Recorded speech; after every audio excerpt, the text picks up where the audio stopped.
Bollywood silver screen presenting mad max fury road.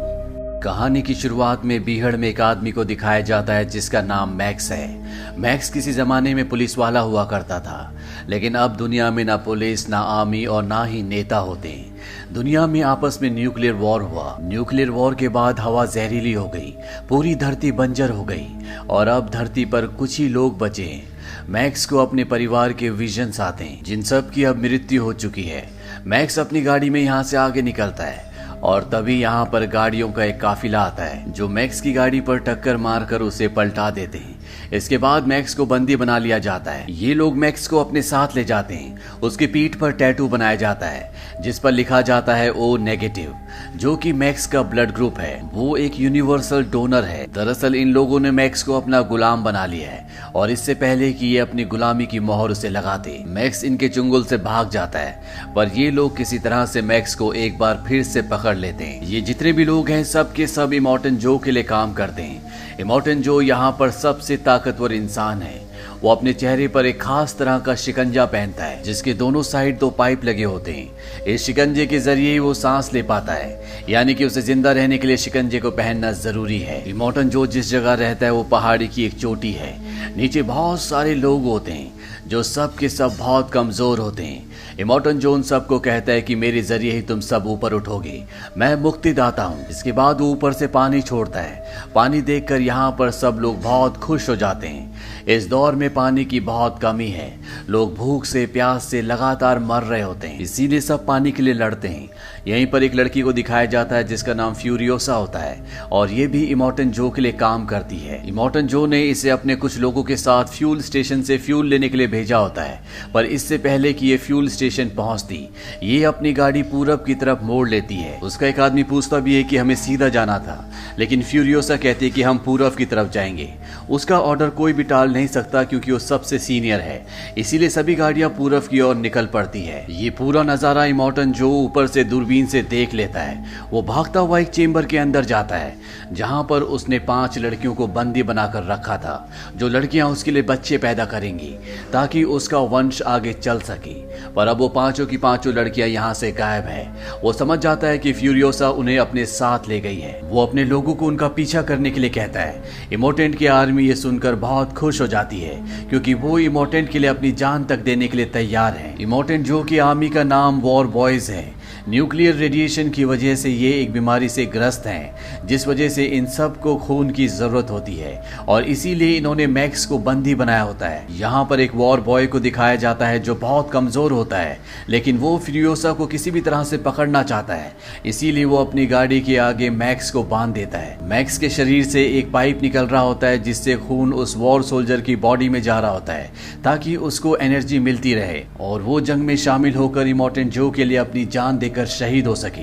यहाँ पर शहीद होना एक फख्र की बात होती है। वहीं फ्यूरियोसा को दिखाया जाता है जो दूसरे लोगों के इलाके में पहुंच जाती है और वो लोग गाड़ी लेकर उसका पीछा करना शुरू कर देते हैं। यहाँ पर फ्यूरियोसा के जितने भी साथी होते हैं एक एक करके सभी मारे जाते हैं। पर अब इमॉर्टन जो की वो सेना जो फ्यूरियोसा को पकड़ना चाहती है वो यहाँ पर पहुंच जाते हैं और जो दूसरे इलाके के लोग होते हैं वो उनसे लड़ते हैं और एक एक करके वो उन सबको मार देते हैं। पर इससे पहले कि फ्यूरियोसा को ये पकड़ते, सामने एक बहुत बड़ा तूफान आ रहा होता है। फ्यूरियोसा अपनी गाड़ी लेकर उस तूफान के अंदर चली जाती है, लेकिन वो वॉर सोल्जर जिसकी गाड़ी के आगे मैक्स बंधा होता है वो भी फ्यूरियोसा का पीछा करते करते तूफान के अंदर एंट्री कर जाता है और जब वो फ्यूरियोसा की गाड़ी के पास होता है तो वो अपनी गाड़ी के अंदर बहुत सारा पेट्रोल डाल देता है क्योंकि वो अपनी गाड़ी में आग लगाकर ब्लास्ट करके अपनी जान देकर फ्यूरियोसा को रोकना चाहता है। पर इससे पहले कि वो ब्लास्ट करता, मैक्स उसका हाथ पकड़ लेता है और अगले पल उसकी गाड़ी फ्यूरियोसा की बड़ी गाड़ी से टकराती है। वॉर सोल्जर की गाड़ी पलट जाती है। अगली सुबह दिखाया जाता है कि तूफान पूरी तरह से शांत हो चुका है। मैक्स जिंदा है पर वॉर सोल्जर मारा गया। वो उससे जंजीर से बंधा होता है, इसीलिए वो उसे उठाकर अपने कंधे पर उस गाड़ी तक ले जाता है जिस गाड़ी में फ्यूरियोसा 5 लड़कियों के साथ भागी थी। वो 5 लड़कियां वहां पर होती है। मैक्स उनकी तरफ गन तान देता है और उनसे जंजीर काटने के लिए कहता है, पर जब एक लड़की जंजीर काट रही होती है तो फ्यूरियोसा मैक्स के ऊपर हमला कर देती है। इन दोनों के बीच में हाथापाई होती है और तभी वो वॉर सोल्जर जो मैक्स की जंजीर से बंधा होता है वो उठ जाता है। दरअसल वो मरा नहीं होता, वो सिर्फ बेहोश हुआ था। वो किसी भी कीमत पर फ्यूरियोसा को पकड़ना चाहता है ताकि इमोर्टेंट जो उसे मुंह मांगा इनाम दे। मैक्स और वॉर सोल्जर दोनों मिलकर फ्यूरियोसा को पूरी तरह से अपने कब्जे में ले लेते हैं। वॉर सोल्जर ये देखकर खुश हो जाता है। वो मैक्स की जंजीर काट देता है, लेकिन मैक्स उसे पंच मारकर गाड़ी लेकर यहाँ से निकल जाता है। फ्यूरियोसा के साथ जो 5 लड़कियां होती हैं जिन्हें वो इमोर्टेंट जो की कैद से छुड़ा कर लाई है, वो उन्हें कहती है कि अगर बचना है तो मेरे साथ चलो, क्योंकि पीछे से इमोर्टेंट जो की पूरी सेना इन्हें पकड़ने के लिए आ रही होती है। फ्यूरियोसा उस गाड़ी की तरफ भागती जो मैक्स यहाँ से लेकर चला था। वो कुछ ही दूर जाकर रुक गया होता है। फ्यूरियोसा वहां पहुंच जाती है। मैक्स से कहती है कि मैंने इसमें एक सीक्वेंस सेट किया है, ये मेरे बिना नहीं चल सकता, इसीलिए मैक्स को इन सब को अपने साथ गाड़ी में यहाँ से लेकर जाना पड़ता है। ये सब के सब आगे बढ़ते हुए पहाड़ी चट्टानों के पास पहुंच जाते हैं। यहाँ पर एक गैंग होता है, ये इलाका उनका है। फ्यूरियोसा कहती है कि मैंने इनसे डील की थी, ये हमें यहाँ से जाने दें, मुझे नहीं पता कि ये हमें जाने देंगे कि नहीं। वो 5 लड़कियों को और मैक्स को गाड़ी के अंदर छुपने के लिए कहती है और इसके बाद वो उनके इलाके में एंटर कर जाती है। यहाँ पर इन लोगों का जो सरदार होता है वो कहता है तुमने कहा था कि कुछ ही लोग तुम्हारा पीछा करेंगे, लेकिन यहाँ पर 3 जंगी पार्टियां तुम्हारा पीछा कर रही है। फ्यूरियोसा ने यहाँ से गुजरने के बदले इन्हें तेल देने का वादा किया था, जो इनकी गाड़ी के पीछे एक गोल से टैंकर में होता है। और इससे पहले कि वो उस टैंकर को अलग करती, फ्यूरियोसा देखती है कि पीछे से इमोर्टेंट जो अपने लोगों के साथ इन तक पहुंचने वाला होता है। इसीलिए मैक्स गाड़ी स्टार्ट करता है और यहाँ से निकाल लेता है। फ्यूरियोसा गाड़ी में किसी तरह से बैठ जाती है। जिन लोगों का ये इलाका है वो सामने की एक चट्टान को ब्लास्ट कर देते हैं, जिससे अंदर आने का रास्ता पूरी तरह से बंद हो जाता है। इमोर्टेंट जो और उसकी आर्मी, जिसका नाम वॉर बॉयज है, वो सब बाहर ही रुक जाते हैं।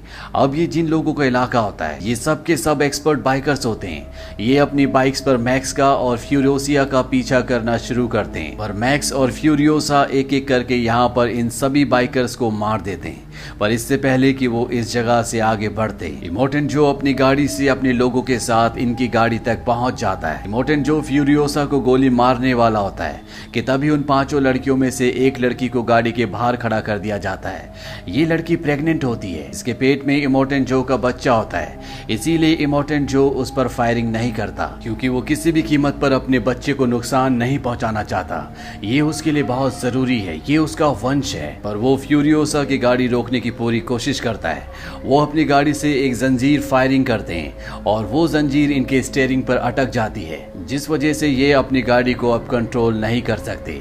पर तभी वो लड़की जो प्रेग्नेंट होती है वो गाड़ी से बाहर निकलती है और जंजीर काट देती है। पर इससे पहले कि गाड़ी को कंट्रोल कर पाते, ये देखते हैं कि सामने चट्टान है।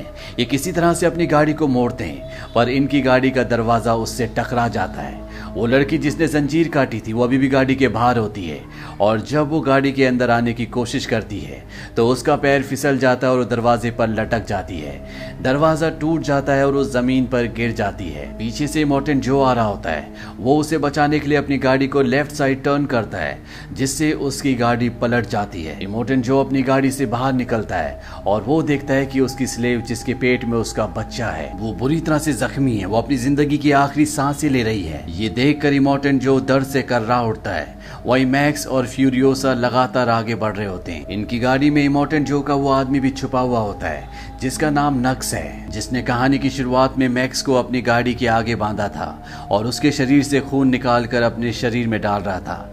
नक्स यहाँ पर बहुत परेशान होता है। वो कहता है कि मुझे मौका मिला था, मैं तुम लोगों को पकड़कर इमोर्टेंट जो को खुश कर सकता था, अपने साथियों के साथ जन्नत जा सकता था, पर मैंने अपने सारे मौके खो दिए। अब गाड़ी में जो 4 लड़कियां होती हैं, इन्हीं में से एक लड़की उसे समझाती है। वो कहती कि शायद तुम्हारा भाग्य कुछ और है। वो प्यार से उसके होंठों पर हाथ लगाती है। नक्स पूरी तरह से शांत हो जाता है। वहीं इनकी गाड़ी को चलते चलते पूरा दिन हो चुका है, अब रात हो जाती है। मैक्स और फ्यूरियोसा देखते हैं कि अभी भी इमोर्टेंट जो की गाड़ियों का पूरा काफिला इनका पीछा कर रहा होता है। इसीलिए मैक्स जमीन पर डायनामाइट बिछाकर अपनी गाड़ी लेकर वहां से निकल जाता है, और जब इमोर्टेंट जो का पूरा काफिला उस डायनामाइट के ऊपर आता है तो यहाँ पर ब्लास्ट होते हैं, जिस वजह से इनकी सभी गाड़ियां वहां पर रुक जाती है। पर एक गाड़ी यहाँ से निकलकर आगे बढ़ जाती है और वो लगातार मैक्स और फ्यूरियोसा की गाड़ी का पीछा कर रही होती है। और इससे पहले कि मैक्स और फ्यूरियोसा यहाँ से निकल पाते, उनकी गाड़ी का टायर एक दलदल में धंस जाता है, जिस वजह से वो आगे नहीं बढ़ पाते। इनके साथ जो नक्स है, जो इन्हें पहले मारना चाहता था, अब वो इनकी मदद करना चाहता है। वो कहता है कि सामने एक सूखा हुआ पेड़ है, हमें गाड़ी की केबल को उस पर बांधना चाहिए ताकि हम अपनी गाड़ी को दलदल से निकाल सकें। और अब ये गाड़ी की केबल को उस सूखे हुए पेड़ पर बांध देते हैं। तभी वो गाड़ी जो इनका पीछा कर रही होती है वो इन तक पहुंच जाती है। वो लगातार इन पर गोलियां चलाती है, पर इससे पहले कि वो इन सबको मार देते इनकी गाड़ी दलदल से निकल जाती है। ये गाड़ी लेकर थोड़ा सा आगे बढ़ जाते हैं। मैक्स एक ऑयल का डिब्बा लेकर उस गाड़ी की तरफ बढ़ जाता है जो इनका पीछा कर रही है, क्योंकि इनके पास हथियार नहीं है। और कुछ ही पलों के बाद फ्यूरियोसा देखती है कि एक ब्लास्ट होता है। उसे लगता है कि मैक्स मारा गया, पर मैक्स जिंदा होता है। मैक्स ने उनकी गाड़ी को ब्लास्ट कर दिया होता है, साथ ही वो उनके सभी हथियार भी ले आता है। इसके बाद एक बार फिर से यहाँ से आगे बढ़ते हैं। पूरी रात गाड़ी चलाने के बाद सुबह जब ये रेगिस्तान से आगे बढ़ रहे होते हैं तो फ्यूरियोसा को एक टावर दिखता है। वो बताती है कि बचपन में मैं जिस जगह रहती थी वहां भी ऐसा ही टावर था। ये उस टावर के पास पहुंच जाते हैं। फ्यूरियोसा वहां पहुंचने के बाद अपना नाम बताती है, अपने कबीले का नाम बताती है, साथ ही वो अपनी मॉम का नाम भी बताती है। और अगले पल इनके पास बहुत सारे बाइकर्स आते हैं। ये सब की सब फीमेल्स होते हैं। फ्यूरियोसा यहाँ पर अपनी मॉम से भी मिलती है। ये सब फ्यूरियोसा को पहचान लेते हैं। फ्यूरियोसा बताती है कि मेरे साथ जो ये 4 लड़कियां हैं मैं इन्हें ग्रीन प्लेस ले जाना चाहती हूँ। पर तभी एक बूढ़ी औरत उसे बताती है कि जिस तरफ से तुम आ रहे हो वही ग्रीन प्लेस था जो पहले रहने लायक था, पर अब वहां रहा नहीं जा सकता। फ्यूरियोसा को सुनकर बहुत दुख होता है। इसके बाद ये सब के सब प्लान बनाते हैं कि ये सूखे हुए समंदर के उस पार जाएंगे ताकि अपने लिए नया घर ढूंढ सके। पर मैक्स इनके साथ नहीं जाता, वो अपनी राह खुद चुनना चाहता है। जब सब के सब चले जाते हैं तभी मैक्स को एक छोटी लड़की के विजन्स आते हैं। वो कहती है कि तुमने वादा किया था कि तुम मुझे बचाओगे, पर तुम मुझे बचा नहीं सके। मैक्स अपने पास्ट में इस लड़की की जान नहीं बचा पाया था। इस विजन के बाद मैक्स अपनी बाइक से फ्यूरियोसा के पास पहुंचता है। वो उसे कहता है कि जिस तरफ तुम जा रहे हो वहां पर नमक के अलावा कुछ भी नहीं है। हमें वापस इमोर्टेंट जो के किले पर जाना चाहिए। वहां पर पानी भी है और हरियाली भी। एक बार अगर हमने उसे अपने कब्जे में ले लिया तो सब कुछ ठीक हो जाएगा। मैक्स की बात से सब सहमत होते हैं और एक बार फिर से ये उसी गाड़ी से जिस गाड़ी में तेल का टैंकर होता है इमोर्टेंट जो के किले की तरफ जाना शुरू करते हैं। रास्ते में इमोर्टेंट जो और उसके आदमी इनकी गाड़ी को देख लेते हैं। इमोर्टेंट जो समझ जाता है कि ये किले की तरफ जा रहे हैं, क्योंकि किले पर सैनिक नहीं है इसीलिए किले पर कब्जा करना चाहते हैं। इमोर्टेंट जो अपने आदमियों के साथ इनका पीछा करना शुरू कर देता है। मैक्स और फ्यूरियोसा इनके कई लोगों को मार देते हैं, पर इमोर्टेंट जो उन 4 लड़कियों में से एक लड़की को पकड़ लेता है। पर फ्यूरियोसा किसी तरह से इमोर्टेंट जो की गाड़ी तक पहुंच जाती है और वो उसके मास्क को खींच कर निकाल देती है, जिससे उसकी मृत्यु हो जाती है। पर अब भी उसके बहुत सारे वॉर बॉयज होते जो इन सबको मारना चाहते हैं। नक्श जो गाड़ी चला रहा होता है उसमें तेल का टैंकर होता है। वो उस गाड़ी को इनसे टकराता है जिससे एक बहुत बड़ा ब्लास्ट होता है और ये सब के सब मारे जाते हैं। वहीं फ्यूरियोसा बहुत कमजोर हो जाती है। मैक्स समझ जाता है कि उसे ब्लड की जरूरत है, इसीलिए उसकी बॉडी में अपना ब्लड ट्रांसफर करता है जिससे वो नॉर्मल हो जाती है। और अब ये इमोर्टेंट जो के किले तक पहुंच जाते हैं। वहां पर सैनिक भी होते हैं, पर जब ये इमोर्टेंट जो की डेड बॉडी दिखाते हैं तो वहां पर जितने भी लोग होते हैं वो सब के सब बहुत खुश हो जाते हैं और ये नारा लगाते हैं कि इन सबको ऊपर आने दो। इमोर्टेंट जो मारा गया है इसलिए यहाँ पर पानी भी खोल दिया जाता है। पानी देखकर सभी लोग झूम उठते हैं। वहीं किले के अंदर जितने भी वॉर बॉयज होते हैं वो फ्यूरियोसा और इमोर्टेंट जो की चारों पत्नियों का स्वागत करते हैं, यानी कि अब इस किले पर इन सब का अधिकार है। जहाँ पर जमीन से पानी निकालने के लिए बड़ी बड़ी मशीन्स है, यहाँ पर हरियाली भी है, इसीलिए कभी भी किसी को पानी की कमी नहीं होगी। और जब ये ऊपर जा रहे होते हैं तो फ्यूरियोसा मैक्स को देखती है जो भीड़ में होता है। मैक्स भी उसे देखता है और इसके बाद वो वहां से निकल जाता है। उसने जिस काम की जिम्मेदारी ली थी वो काम वो पूरा कर चुका है। और इसी के साथ ये कहानी यहीं पर खत्म हो जाती है।